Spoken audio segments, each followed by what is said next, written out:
Morning everyone, कैसे हैं आप सभी लोग। सबसे पहले तो आप सबका वेलकम है आपके यूट्यूब चैनल क्रैक एग्जाम में। तो फ्रेंड्स, आज है 25 अप्रैल और 25 अप्रैल को आज ही हमारा सेशन होने जा रहा है 23rd। तो 25 अप्रैल से रिलेटेड हम यहाँ पे सारे करंट अफेयर्स के क्वेश्चंस देखेंगे, आंसर्स देखेंगे, डिस्क्रिप्शंस देखेंगे। ये आपके लिए काफी यूजफुल होंगे, तो बिल्कुल ध्यान से देखिएगा, ध्यान से पढ़िएगा। तो फ्रेंड्स, स्टार्ट करने से पहले आप लोग जल्दी से मेरे चैनल को सब्सक्राइब कर दीजिए, शेयर कर दीजिए ताकि ज्यादा से ज्यादा लोगों के पास पहुंच पाए। सब्सक्राइब करने के बाद बेल आइकॉन दबाना बिल्कुल भी मिस मत कीजिएगा ताकि जैसे ही सुबह 5 बजे अपलोड हो वीडियो और आपके पास उसकी नोटिफिकेशन आ जाए। साथ ही फ्रेंड्स, अगर आप लोग मेरे सारे सेशंस की पीडीएफ चाहते हैं तो पीडीएफ अवेलेबल हो जाएगी टेलीग्राम चैनल पर। टेलीग्राम की लिंक मैंने डिस्क्रिप्शन में दी हुई है, आप लोग वहां से जाकर उसको ज्वाइन कर सकते हो और सारी पीडीएफ वहां से आप लोग डाउनलोड कर सकते हो। ठीक है, चलिए स्टार्ट करते हैं हमारे पहले क्वेश्चन से। ऑनलाइन एजुकेशन प्लेटफॉर्म पर गुणवत्तापूर्ण ई लर्निंग मटेरियल उपलब्ध कराने के लिए किसने विद्यादान 2 कार्यक्रम की शुरुआत की है। तो ऑप्शन है प्रकाश जावड़ेकर, नितिन गडकरी, अमित शाह या रमेश पोखरियाल। तो फ्रेंड्स, इसका आंसर है 4th रमेश पोखरियाल। रमेश पोखरियाल ने विद्यादान 2 कार्यक्रम की शुरुआत की है। इस योजना के तहत विभिन्न शिक्षाविदों और संगठनों को पाठ्यक्रम के अनुसार ई लर्निंग की व्यवस्था से जोड़ा जाएगा। विद्यादान 2 के माध्यम से विभिन्न ऑनलाइन एजुकेशन प्लेटफॉर्म पर अच्छी डिजिटल पाठ्य सामग्री उपलब्ध करवाई जा सकती है। मानव संसाधन विकास मंत्रालय की बात करें तो मानव संसाधन विकास मंत्रालय की स्थापना 1985 को हुई थी और इसका हेडक्वार्टर नई दिल्ली में है। और मानव संसाधन विकास मंत्रालय के जो मंत्री है वह हैं रमेश पोखरियाल, जिन्होंने विद्यादान 2 कार्यक्रम की शुरुआत की है। ठीक है, चलिए नेक्स्ट क्वेश्चन पर चलते हैं, हमारे सेकंड क्वेश्चन पर। हाल ही में उषा गांगुली का निधन हुआ है, वह किस क्षेत्र से जुड़ी हुई थी। तो ऑप्शन है फिल्म, खेल, समाज सेविका या थिएटर। तो इसका आंसर है 4th theatre. Usha Ganguly theatre क्षेत्र से जुड़ी हुई थी। उषा गांगुली ने बहुत से नाटकों की प्रस्तुति दी जिसमें काशी का 80, महाभोज, अंतरकथा आदि प्रसिद्ध हैं। उषा गांगुली को संगीत नाटक अकादमी पुरस्कार रंगमंच से भी सम्मानित किया जा चुका है। ठीक है, चलिए नेक्स्ट क्वेश्चन पर आते हैं, हमारे थर्ड क्वेश्चन पर। हाल ही में वर्ल्ड गेम्स के नए लोगों का अनावरण किया गया, यह कब से शुरू होने वाला है। तो ऑप्शन है जुलाई 2021, जुलाई 2022, अगस्त 2021 या अगस्त 2022। तो इसका आंसर है जुलाई 2022। जुलाई 2022 से वर्ल्ड गेम्स स्टार्ट होने वाले हैं जिसके नए लोगों का अनावरण अभी किया गया है। अब इसके नया लोगो अनावरण इसलिए करना पड़ा क्योंकि यह जो प्रतियोगिता है पहले 2021 में होने वाली थी, लेकिन कोविड-19 की वजह से इसको टाल दिया गया और अब यह प्रतियोगिता जुलाई 2022 में होगी और जुलाई 2022 में यह 7 से 17 जुलाई के बीच में होगी। ठीक है, वर्ल्ड गेम्स का जो पहली बार आयोजन है वह 1981 में सांता क्लारा, कैलिफोर्निया, यूएस में किया गया था। कब किया गया था? 1981 में, 1981 में किया गया था। और अभी ये जो है यह 11वां संस्करण होगा जो अब 2022 में होने वाला है। चलिए नेक्स्ट क्वेश्चन पर चलते हैं। राष्ट्रीय पंचायती राज दिवस हर साल कब मनाया जाता है। तो ऑप्शन है 23 अप्रैल, 24 अप्रैल, 25 अप्रैल या 26 अप्रैल। तो इसका आंसर है सेकंड, 24 अप्रैल। 24 अप्रैल को हर साल राष्ट्रीय पंचायती राज दिवस मनाया जाता है। ये दिन भारतीय संविधान के 73वें संशोधन अधिनियम 1992 के पारित होने का प्रतीक है जो 24 अप्रैल 1993 से लागू हुआ था। और पहली बार यह 24 अप्रैल 2010 को मनाया गया। क्या मनाया गया? राष्ट्रीय पंचायती राज दिवस 2010 में पहली बार मनाया गया। चलिए नेक्स्ट क्वेश्चन पर आते हैं। हाल ही में ई ग्राम स्वराज योजना पोर्टल और ऐप किसके द्वारा लॉन्च किया गया। तो ऑप्शन है नरेंद्र मोदी, अमित शाह, राजनाथ सिंह, इनमें से कोई नहीं। तो इसका आंसर है फर्स्ट, नरेंद्र मोदी। नरेंद्र मोदी जी द्वारा ई ग्राम स्वराज योजना पोर्टल और ऐप लॉन्च किया गया। इस एप्लीकेशन के जरिए ग्राम पंचायतों की योजनाओं से लेकर खर्चे तक की सारी डिटेल्स होगी। साथ ही सरपंच, पंचों और पंचायत सचिव के बारे में भी सारी जानकारी एक ही पोर्टल पर या ऐप पर उपलब्ध हो जाएगी। और यह जो एप्लीकेशन है यह पंचायती राज मंत्रालय ने इसको बनाया है। किसके द्वारा बनाया गया? पंचायती राज मंत्रालय द्वारा इसको बनाया गया। और इसका जो उद्घाटन है या इसकी जो घोषणा की है वह किसने की है? पीएम, जो हमारे देश के प्रधानमंत्री हैं, नरेंद्र मोदी जी ने की है। ठीक है, चलिए नेक्स्ट क्वेश्चन पर आते हैं।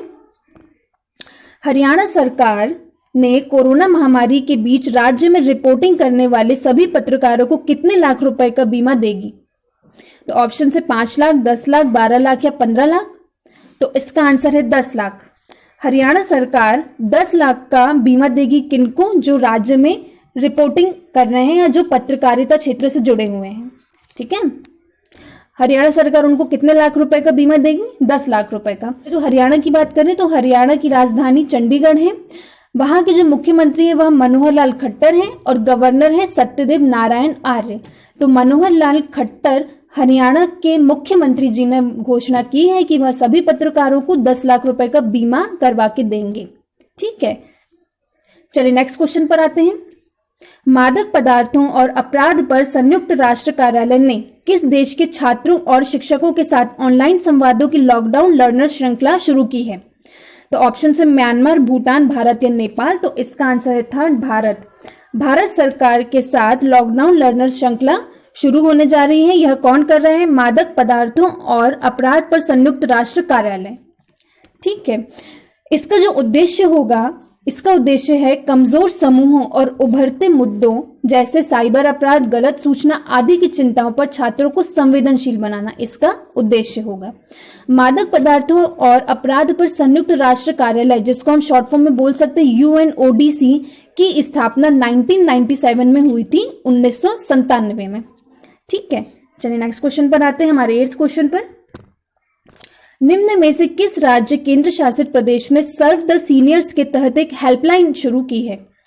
तो ऑप्शन से इसके पंजाब, जम्मू कश्मीर, नई दिल्ली या इनमें से कोई नहीं। तो इसका आंसर है सेकंड, जम्मू कश्मीर। जम्मू कश्मीर ने सर्व द सीनियर्स के तहत एक हेल्पलाइन शुरू की है। इस हेल्पलाइन को शुरू करने का एक मेन उद्देश्य है कि वहां के जो वरिष्ठ नागरिक हैं उनकी मदद करना।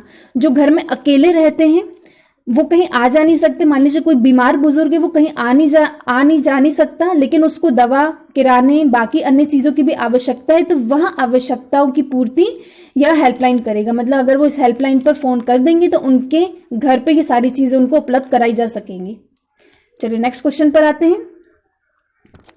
कोरोना वायरस के बढ़ते संक्रमण को देखते हुए किस देश ने हाल ही में 1 वर्ष तक स्कूल कॉलेज बंद कर दिए हैं? तो ऑप्शन से अमेरिका, भारत, चीन या ऑस्ट्रेलिया। तो इसका आंसर है अमेरिका फर्स्ट। अमेरिका ने कोरोना वायरस को देखते हुए 1 साल तक के लिए स्कूल कॉलेज बंद कर दिए हैं और अमेरिका के 37 राज्यों में यह लागू किया जा रहा है। ठीक है, यह जो है यह वॉशिंगटन DC समेत 37 राज्यों में लागू होगा। अमेरिका की बात करें तो अमेरिका की कैपिटल वॉशिंगटन DC है और जो वहां के जो राष्ट्रपति है, मुझे बताने की जरूरत नहीं है, फिर भी बता देती हूँ, राष्ट्रपति डोनाल्ड ट्रंप है। उन्होंने यह घोषणा की है कि 1 साल तक के लिए स्कूल कॉलेज बंद कर दिए जाएं। किसके मद्देनजर? कोरोना वायरस को देखते हुए 1 साल तक के लिए स्कूल कॉलेज बंद कर दिए हैं। चलिए नेक्स्ट क्वेश्चन पर आते हैं, हमारे 10वें और आखिरी क्वेश्चन पर। भारतीय मूल के सुदर्शनम बाबू को किस देश के राष्ट्रीय विज्ञान बोर्ड में नियुक्त किया गया है? तो ऑप्शन है अमेरिका, श्रीलंका, चीन या इनमें से कोई नहीं। तो इसका आंसर है अमेरिका। अमेरिका के राष्ट्रीय विज्ञान बोर्ड में इन्हें सदस्य नियुक्त किया गया है। किन्हें? सुदर्शनम बाबू को। सुदर्शनम बाबू जो है वह 6 वर्ष के लिए राष्ट्रीय विज्ञान बोर्ड के सदस्य नियुक्त किए गए हैं। कितने साल के लिए? 6 वर्ष के लिए। वे भारतीय अमेरिकी तीसरे नंबर के होंगे जो राष्ट्रीय विज्ञान बोर्ड में एक सदस्य के रूप में कार्य करेंगे। ठीक है, तो फ्रेंड्स इसी के साथ हमारे ये 10 क्वेश्चन यहीं पर फिनिश होते हैं। आई होप कि आपको पसंद आए होंगे, आपको काफी यूजफुल होंगे। आप लोग इसको पढ़िए, नोट्स जरूर प्रिपेयर कीजिएगा, क्योंकि आप लोग नोट्स प्रिपेयर करेंगे तो वो ज्यादा आप लोगों के लिए इजी रहता है, क्योंकि आप लोग जब लिखते हैं, नोट्स प्रिपेयर करते हैं तो वो आपके माइंड में भी बैठ जाता है। ठीक है, तो फ्रेंड्स चलिए इसी के साथ हम सेशन को यहीं फिनिश करते हैं। फिनिश करने से पहले हम आज का थॉट ऑफ द डे देख लेते। तो आज का थॉट ऑफ द डे क्या कहता है? आज का छोटा सा थॉट, कार्य ही सफलता की बुनियाद है। मतलब कार्य से मतलब आप यहाँ पे उसको मेहनत बोल सकते हो। जो भी आप काम कर रहे हो, जो भी आपने लक्ष्य निर्धारित किया है, उसके लिए कंटिन्यूसली आपको काम करना है, कंटिन्यूसली मेहनत करनी है, तभी आपको सफलता मिलेगी। अगर आप सोचे कि नहीं मैं मेहनत नहीं करूंगा बट फिर भी मुझे मिल जाए, तो ऐसा नहीं होगा। आपको मेहनत करनी ही पड़ेगी, काम करना ही पड़ेगा और निरंतर करना पड़ेगा, तभी आपको सफलता मिलेगी। तो चलिए फ्रेंड्स, इसी थॉट को माइंड में रखते हुए आज के सेशन को यहीं फिनिश करते हैं। कल हम फिर मिलेंगे सुबह 5 बजे। तब तक के लिए take care, stay at home, good bye.